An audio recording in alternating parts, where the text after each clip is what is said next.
pense que beaucoup d'entre vous, vous n'avez pas encore d'idée précise sur ce que vous voulez faire, ce qui est tout à fait normal. C'est comme vous, quand j'étais en prépa. Donc, il va vous essayer de vous donner des pistes et vous aider à vous poser les bonnes questions pour pouvoir préparer cette épreuve orale. N'hésitez pas à lui poser des questions, c'est un échange dynamique. Donc, on est là vraiment pour répondre le plus possible à vos questions. Donc, n'hésitez pas à interrompre l'échange. Je te laisse la parole. Merci beaucoup. Donc, bonjour à tous. Donc, mon nom c'est Jean-Marc. Et en fait, je suis aussi né en Martinique.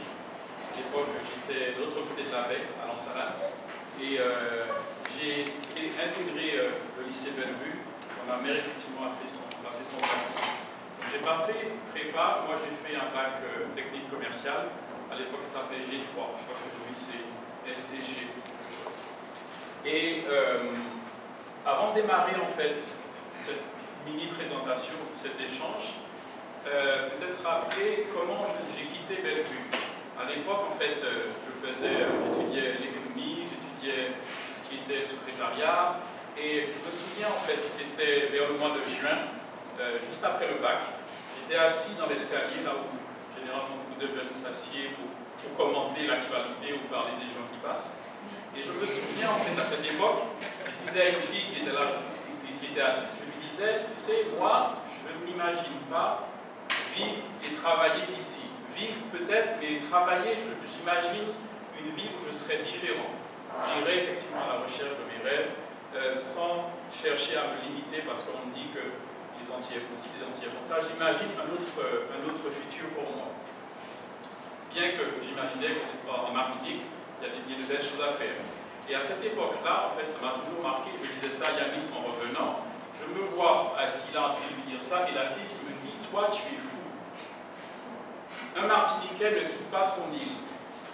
Pourquoi tu irais à la recherche de choses, laisse ça pour les étrangers, essaye de faire ce que tu peux faire en Martinique, tu as de beaux rêves, mais ça c'est insensé. Et en fait, tout a démarré de là. Je me suis dit, c'est pas parce que quelqu'un essaie de me limiter dans mes projets que je dois forcément l'écouter. Et donc, de ce moment-là, en fait, j'ai tout fait pour créer en fait ma propre destinée. Donc là, j'ai quitté la Martinique avec 93. À l'époque, je partais pour les États-Unis, mais c'était trop cher, donc mes parents ont accepté de m'envoyer en métropole, où j'ai fait un BTS Force de France. Et à l'issue du BTS, donc j'ai continué vers une école d'ingénieur commercial en informatique, avec l'idée un jour peut-être de rejoindre une société informatique américaine qui pourrait m'envoyer là-bas aux États-Unis. Donc pendant 10 ans, j'ai travaillé en informatique en tant que commercial, et chaque année, en fait, je cherchais à travers le réseau, donc ça c'est un point important et qui vous poursuivra toute votre carrière, à travers le réseau que j'avais dans l'entreprise et à l'extérieur, de bâtir un projet à valeur ajoutée pour partir aux États-Unis. Ça c'est parfait, mais en 2006, j'avais le choix. La société HP à l'époque faisait un plan social. Donc j'aurais pu effectivement essayer de garder ma place en me disant j'ai une place au nord, embauchée, j'ai une voiture de fonction, tout va bien, j'ai mon appartement. Et là, encore une fois, je me suis dit, si je reste là, je vais être contrôlé par une entreprise qui, à la fin de l'année, peut me dire, on te garde ou on t'a plus ta place. Donc là, plutôt que m'asseoir et me dire, ok, je vais attendre que les choses aillent mieux, là, j'ai décidé de construire en fait un projet qui était de tout quitter l'entreprise et partir aux États-Unis. Donc, la première chose que j'ai faite, c'est me dire, certes, tu as un background, tu as étudié, tu as une expérience, mais le monde aux États-Unis est différent. Donc il faut retourner à l'école. Donc là, encore une fois, les gens me disaient, tu es fou, à 30 ans, on ne revient pas à l'école, c'est fini, il faut travailler. Donc, je suis pendant 2 ans, je ne sais pas si vous connaissez l'école de UCLA, c'est à Los Angeles. Je suis revenu en fait à l'école pendant 2 ans pour étudier l'anglais commercial, ça c'est hyper important. Quelle que soit la carrière, en fait, on va évoluer. Et deuxième chose, c'est comment les gens font du business aux États-Unis. La manière de vendre des services ou des produits en France, c'est totalement différent aux États-Unis. Donc pendant 2 ans, j'ai étudié cela. Durant ces deux années d'expérience, ce que j'ai appris, en fait, et qui m'a aidé le plus dans mes entretiens, dans mes échanges avec les professionnels, c'est d'une chose. Les gens commencent à faire attention à vous quand vous avez quelque chose de valorisant, de constructif à leur présenter. Et la deuxième chose, c'est que pour amener en fait quelqu'un à s'intéresser à vous, il faut d'abord lui poser des questions sur son passé, son futur, ce qui l'intéresse. Et parfois, c'est des choses toutes basiques qui font qu'à un moment donné, la connexion se crée. Il n'y a pas longtemps, en fait, j'étais au rectorat en train de parler avec une dame de mes services. La connexion s'est créée, non pas autour de mes services, mais à partir du moment où je lui ai dit, on a une chose en commun. Vous avez été prof à Bellevue, et moi j'ai été étudiant à Bellevue, et j'ai passé de très belles années là-bas. Et donc, quand vous serez amené à passer vos entretiens pour entrer dans les écoles, voire même pour le travail, essayez toujours de voir si dans la discussion, il n'y a pas un point sur lequel vous avez peut-être un élément en commun. Et ce n'est pas forcément le sujet de la présentation. Ce ne sera pas forcément parce que vous défendez une thèse en économie ou en mathématiques qu'il y aura ce lien qui va se créer. Parfois, c'est un voyage que cette personne a fait. Parfois, c'est une passion, une activité. Donc, au travers du réseau, au travers de ce que j'ai écrit en fait ici, c'est la découverte de ce qui vous fait avancer. Beaucoup de gens pensent que c'est l'argent, le moteur qui fait avancer, qu'on choisit une carrière ou une autre.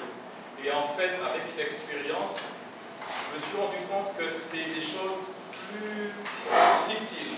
Pour ma part, en fait, je cherchais à être différent, faire des choses que beaucoup de gens pensent impossibles. Pour d'autres, c'est motiver et inspirer d'autres personnes. Ça dépend. Donc, toujours chercher, commencer toujours par là. Donc, on démarre dans un projet professionnel. Essayez de trouver des éléments qui vont expliquer pourquoi vous faites les choses. Par exemple, je vais prendre un exemple de produit que vous connaissez probablement, les machines Apple. Quand on compare de l'Apple à des machines qui sont sous Windows, la manière dont les gens présentent le produit, c'est avant tout, plutôt que de dire oui, la machine elle fait tant de RAM, tant de processeur, tel écran, ils commencent toujours par dire aux clients, on a créé Apple pour être différent. On a créé Apple parce qu'on ne voulait pas de choses compliquées, on voulait des choses simples et ergonomiques. Et à un moment donné, les gens qui se reconnaissent dans toutes ces valeurs, dans tous ces éléments-là, finissent par acheter Apple. Ils n'achètent pas pour le produit, mais ils achètent parce qu'ils se reconnaissent à travers le produit.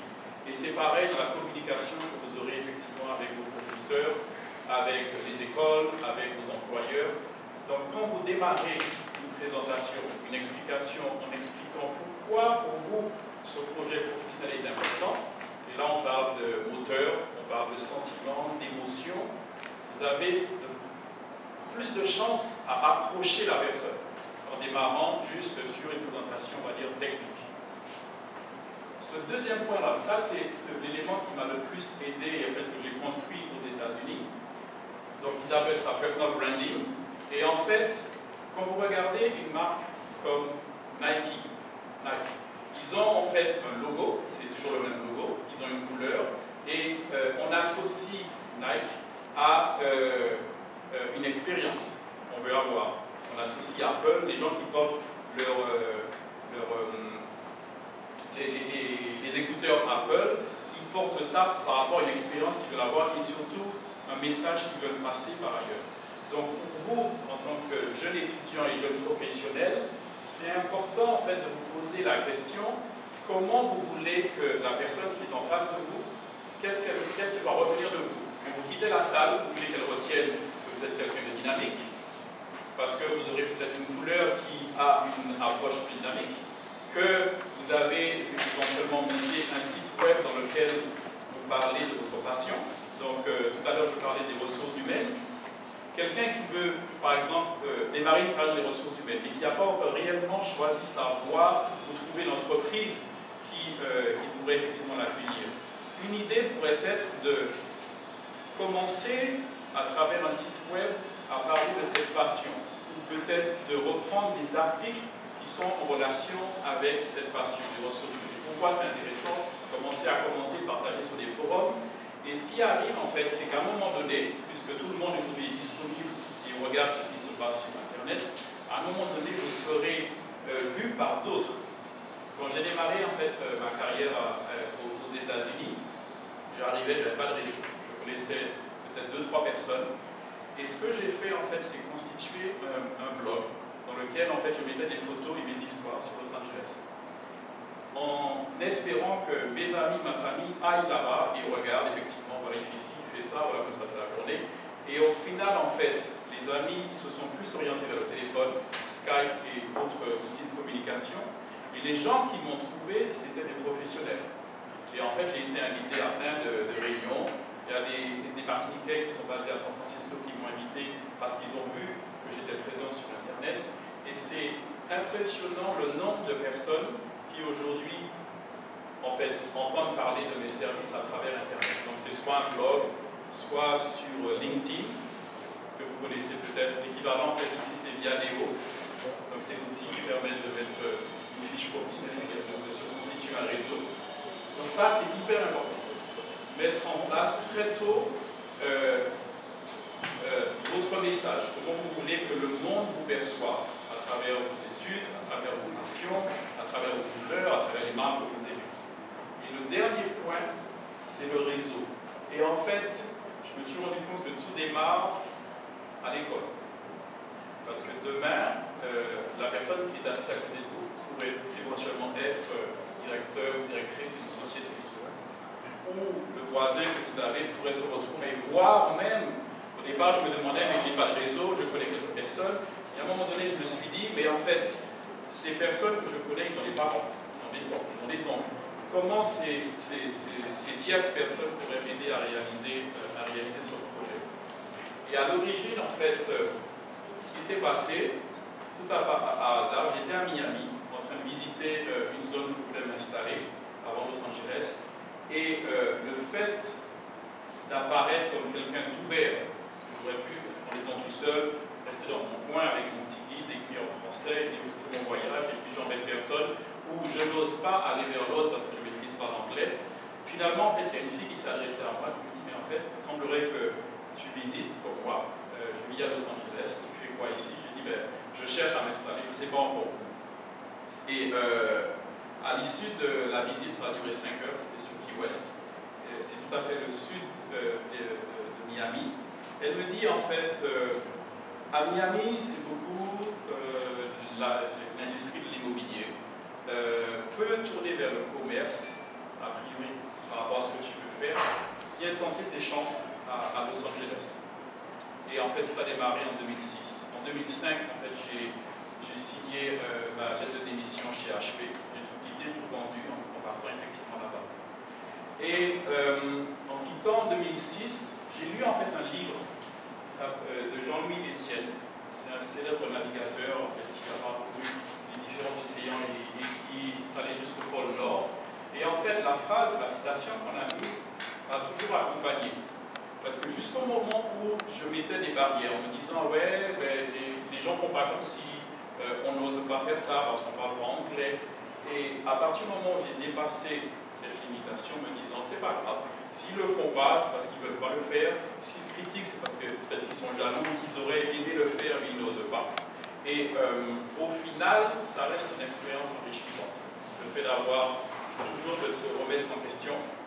Et je dirais le plus important, vous qui aurez probablement à passer des entretiens, que ce soit pour passer dans un niveau supplémentaire ou pour entrer dans une école supplémentaire, essayez toujours d'avoir en fait un message qui inspire, qui motive.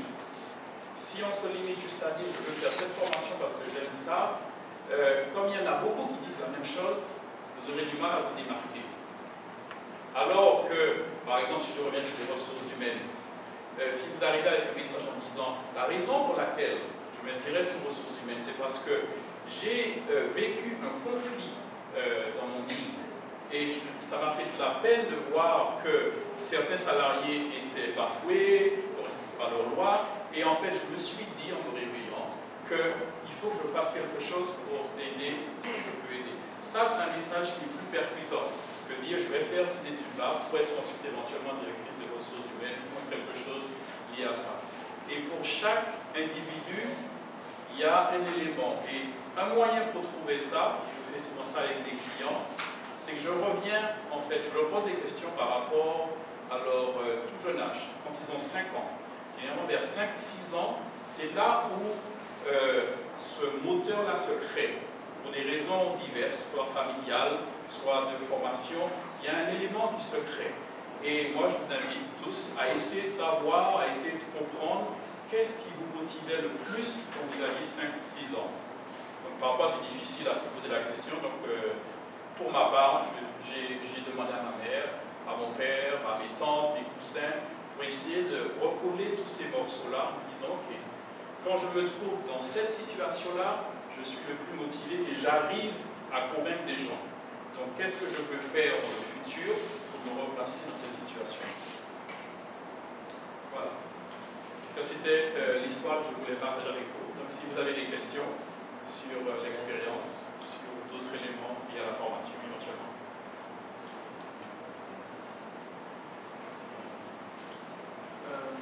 C'est une question au niveau administratif. C'est compliqué de partir. Politique.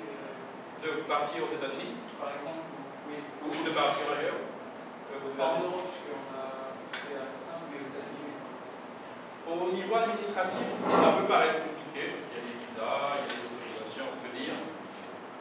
Mais si, quand je regarde de l'extérieur, ce qui revient le plus, c'est que quand vous arrivez à convaincre, que ce soit l'administration ou un professionnel de vous embaucher, de vous prendre en stage, c'est quand vous arrivez avec un projet à valeur ajoutée qui, quelque part, va l'aider dans son industrie ou l'aider sur son marché. Souvent, je vois des jeunes qui viennent et me disent « Oui, je veux partir aux États-Unis parce que ça me fait rêver, je vois la télévision ou je veux améliorer mon anglais. » Ça, c'est important. Donc, à la limite, autant, c'est important de garder ça en soi parce que c'est ça qui va vous faire avancer. Et vis-à-vis du professionnel, autant lui dire « Monsieur, j'ai regardé sur votre site web, j'ai vu l'actualité, j'ai vu qu'en ce moment, vous avez ce problème-là que vous ne savez pas résoudre. Moi, avec l'expérience que j'ai ou peut-être la formation que j'ai, je me propose de venir vous aider sur ce point-là. Pas de manière générale, comme je vois beaucoup d'étudiants qui me disent, je viens faire un stage en marketing et communication. Et souvent, je leur dis, quoi dans le marketing? Est-ce que c'est juste un sondage? Est-ce que c'est faire des campagnes? Donc, idéalement, moi, ce que j'aimerais vous inviter à faire, c'est arriver vers soit une école, si le projet c'est d'aller dans une école pour continuer vos études, pouvoir chercher un stage, c'est d'arriver avec quelque chose de valeur ajoutée que vous pourrez amener en plus. Souvent, même dans les écoles américaines, ils testent déjà les étudiants. Voilà, vous rentrez sur le campus et vous voulez apporter quoi à la communauté qui existe déjà. De là même, on peut faire les études. Si je peux apporter quelque chose de supplémentaire, c'est que souvent en école, il y a des partenariats avec les universités étrangères.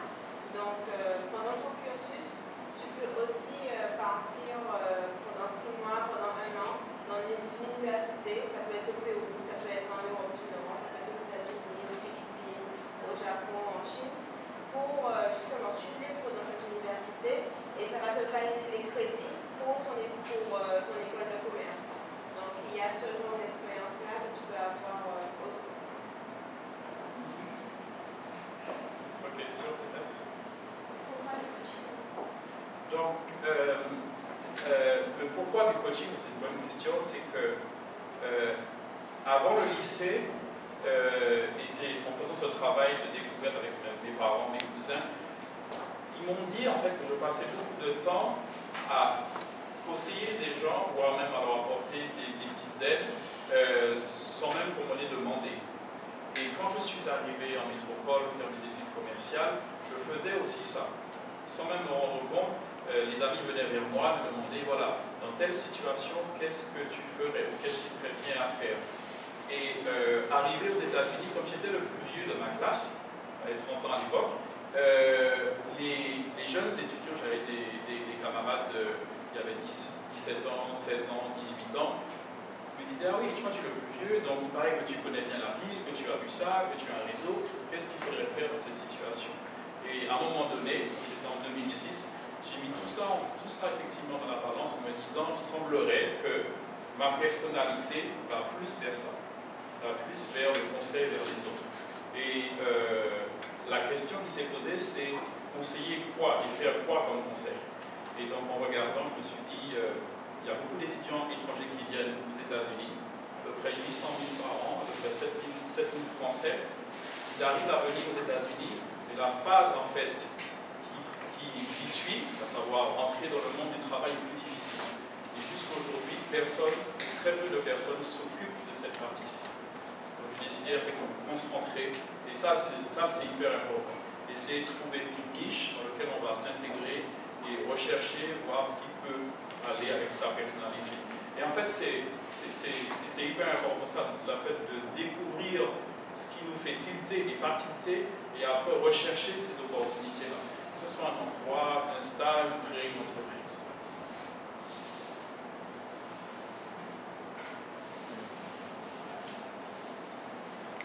Question?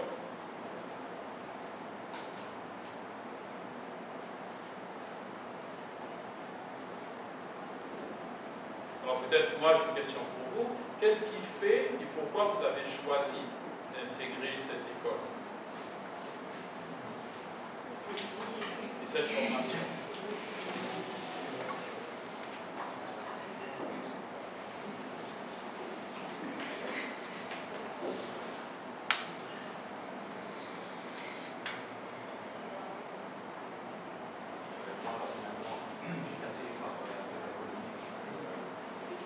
L'économie, c'est une matière qui m'avait toujours attiré, c'est pour ça que j'ai choisi la section presse. Maintenant, après un an, j'ai vraiment vu que c'était quelque chose pour moi, même si je me laisse par-ci, par-là. Et en fait, je me rends compte aujourd'hui que je suis un peu comme vous, parce que j'aime bien en fait conseiller les gens.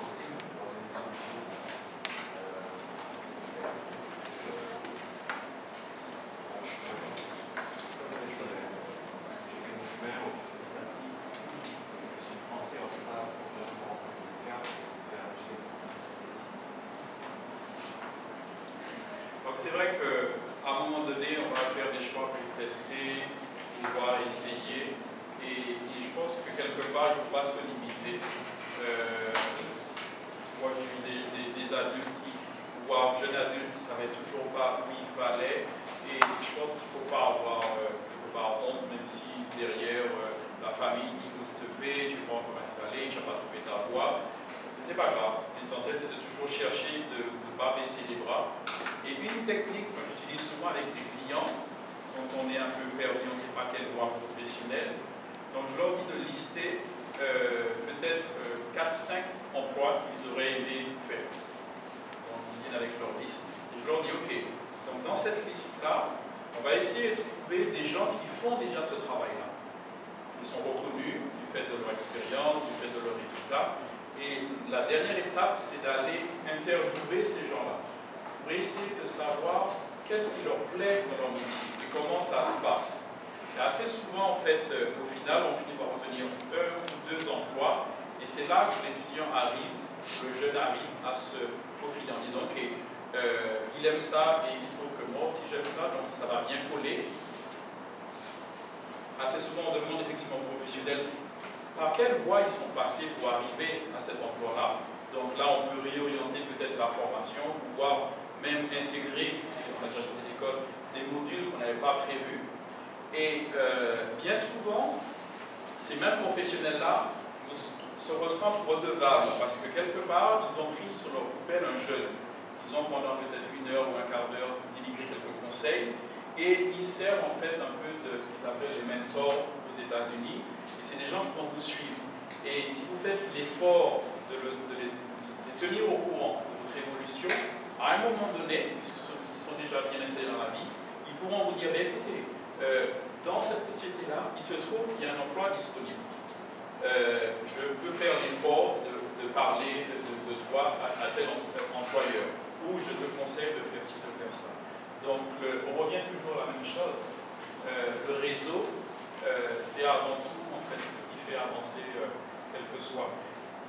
Mais la manière d'utiliser le réseau, c'est pas juste de demander à l'autre, est-ce que tu peux m'aider à faire ça, je veux faire ci, je veux faire un stage là. C'est au départ pour démarrer mon réseau, ce que j'ai fait, j'ai donné tout ce que je pouvais donner. Donc parfois je voyais un article sur un sujet.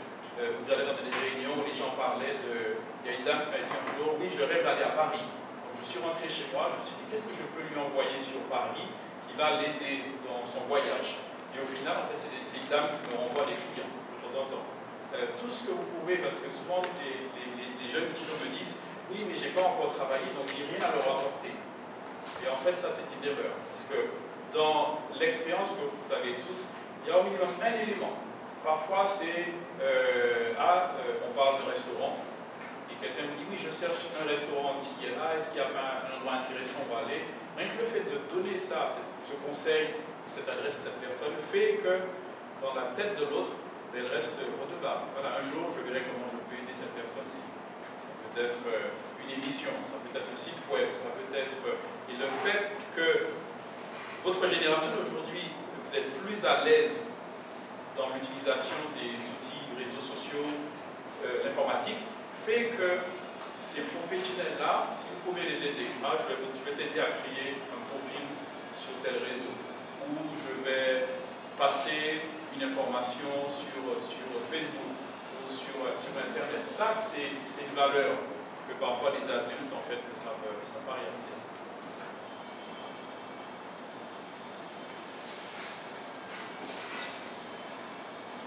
Vous avez des questions? D'autres questions? Le coaching que vous faites, ça concerne seulement un intérêt dans la vie active ou bien dans la vie aussi Dans quel type? c'est seulement l'intérêt dans la vie active professionnelle ou c'est aussi la vie quotidienne?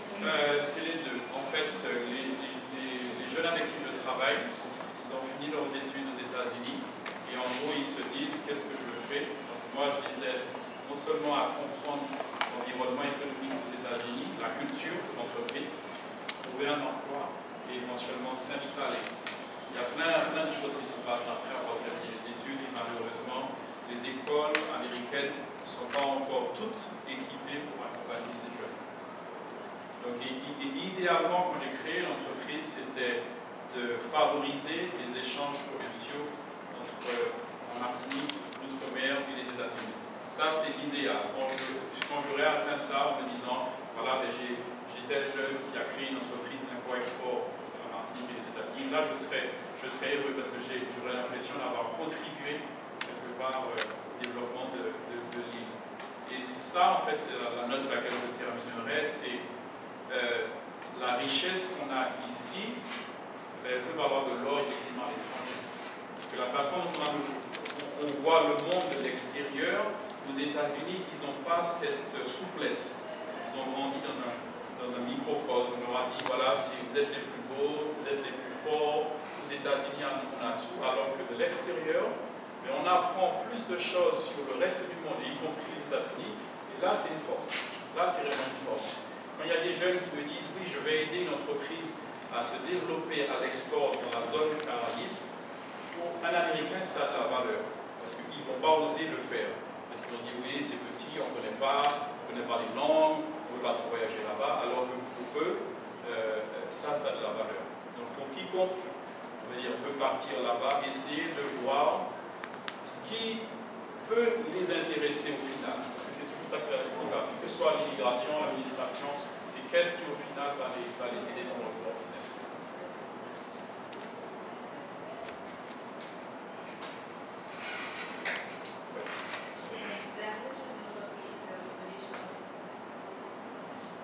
Donc, l'avantage, c'est que moi, je vends du service.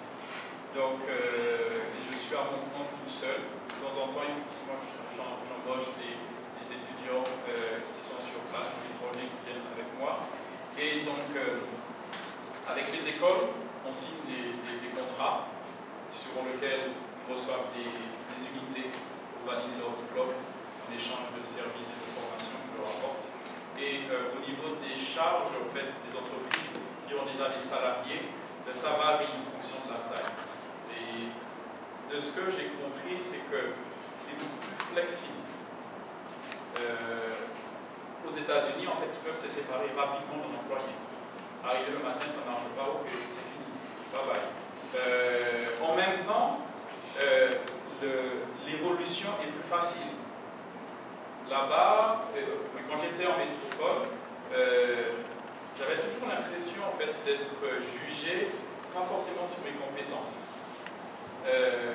Parfois, je me souviens d'un exemple très clair, j'étais commercial dans l'informatique, je vendais des logiciels, et je m'intéressais beaucoup au secteur de la banque. Donc je me suis positionné comme commercial pour vendre à BNP et Crédit Agricole. La réponse du manager, c'est tu feras un bon commercial, mais on n'est pas certain que les banquiers acceptent de travailler avec toi puisque tu es noir. Donc ça m'avait choqué. Alors qu'aux États-Unis, à aucun moment donné, ça sortira. Parce que du jour au lendemain, un message comme ça, vous pouvez attaquer l'entreprise, vous pouvez attaquer les clients devant le juge. Le nombre de procès est phénoménal là-bas. Donc ce qui fait que les entreprises, à partir du moment où il y a de la valeur ajoutée, soit vous les aidez à faire plus d'argent, soit à diminuer les coûts, pas de problème. Et on vous fera en fait monter les échelons, etc. Ce qui est intéressant aussi, c'est qu'il favorise l'entrepreneuriat. Donc quelqu'un qui a envie de créer quelque chose, que ce soit service ou produit, ça c'est, ils aident les jeunes et les adultes sur ce sujet-là. Arrêtez. Donc le message de la fin, en fait, c'est de jamais baisser les bras. Et si vous sentez que votre voix, c'est dans cette direction et pas forcément ce que vos parents, vos amis vous ont dit qu'il faut suivre, un conseil, essayez de suivre cette direction. Parce que ça, quelque part, ça ne mange jamais. Et vous avez l'intuition à l'intérieur de vous qui vous dit je sens plus ça. Vous n'allez pas mettre le mot dessus, mais vous le sentez. Donc suivez ça. Ça, c'est mon conseil de la vie. En tout cas, merci beaucoup. Donc, on a quelques cartes ici. Je vais laisser les cartes ici. Et ce que je vous propose, en fait, c'est si vous m'envoyez un email, si vous envoyez quelques liens, quelques sites web pour vous aider. Yanis me parlait de tests de personnalité pour vous aider à construire votre projet. Donc, on a quelques liens. Les sites est un petit peu difficile à mettre au tableau. Donc, l'idée, c'est que à réception d'un email, vous enverrez tous ces sites web-là. Et donc, moi, je voulais ajouter que, étant donné que vous êtes en deuxième année, vous aurez les concours. Si vous avez besoin d'informations complémentaires sur des écoles qui vous intéressent, il y a une association qui est là pour vous mettre en relation avec des anciens élèves. Il y en a pas mal, je pense, qui vont passer vous voir au cours de l'année, qui vont vous parler, vous raconter leur parcours, leur école, etc. Si jamais les écoles vous n'avez pas eu d'intervention concernant les écoles qui vous intéressent, n'hésitez pas à rentrer en contact avec l'association et on vous mettra en contact avec quelqu'un qui a fait, je sais pas, c'était pas Schema à l'époque, mais à l'époque c'était des écoles séparées. Donc il y avait le SC Lille et puis le SC de Nice. Non, c'était le CERAM. C'était le CERAM à l'époque. On peut vous mettre en relation avec des gens qui ont fait le CERAM, qui maintenant habitent en Martinique, ou bien qui ont fait d'autres écoles, les DEC, Grenoble, le Lyon, on en a aussi. Donc vraiment, n'hésitez pas parce que nous sommes là pour ça. Et on est placé sur les mêmes bancs que vous. Donc je pense qu'on est à même de comprendre un peu vos questions et répondre le plus possible à vos questions. Merci beaucoup pour votre disponibilité. Et puis je vous souhaite beaucoup de courage. Et la fin